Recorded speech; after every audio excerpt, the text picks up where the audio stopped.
certainly there have been lots of people who have suffered a whole lot more than I have in the last year, but I have had some serious health issues in the last year, and I have been reminded frequently of my own work there on that book, Surprised by Suffering.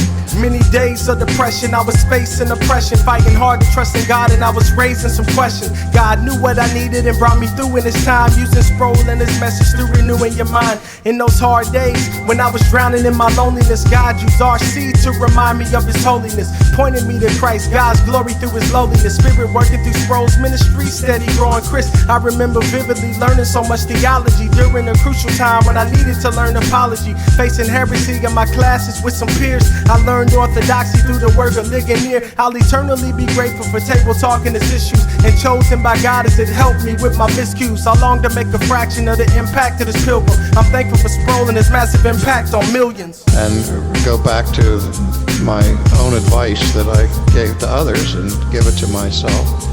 And on a practical level, one of my favorite experiences is daily to pray the Lord's Prayer.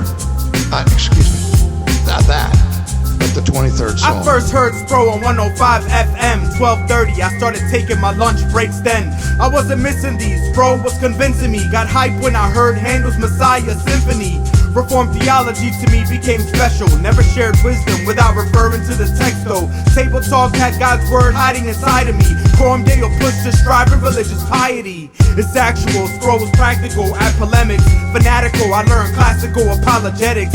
Intimate marriage series, I wasn't stopping this. It accomplishes to remind us of God's promises. He blessed us, prayed for His children and Vesta. I'll be sure to spread the resources that He left us. He taught us to hold Christ without complaints. Precious in the Lord's sight is the death of His saints. That He is my shepherd, and therefore there's no reason for me to want anything, you know. He takes me where He wants me to be, beside the still waters, in the green pastures, and He restores my soul. And even if I walk through the valley of the shadow of death, I don't have to be afraid of anything, because why? He's with me. This is Christmas, so please don't miss this. I wish this would hit every single ear that would dismiss the fact that death is actually gain, and that God in the flesh, yeah, He actually came. Jesus, He was Sproul's whole thesis. The pieces of your brain switch like lobotomy. From hip-hop to theology, your epistemology has gotta be developed by the God of D. Whole world and everything in existence. The Christ, RC, source for persistence. The distance was filled by the faith that was given to Him. He was chosen and given a renewed mind to rep the holiness of God and the true vine. And through time, we'll be chilling with a huge line of dudes that came and went like Him. Those who walked in the light of the sun to fight sin. I have to deal with limitations.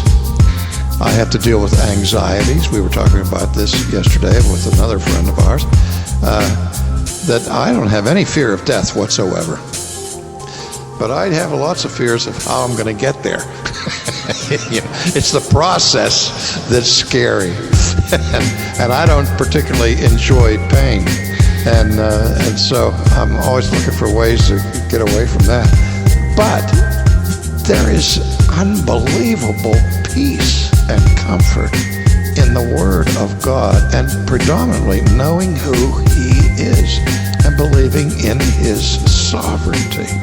Right now, whatever else I'm called to do, whatever those limitations are of my health, that's part of my present calling. I believe that God has called me to be where I am at this very moment, and I think it's true for every believer at that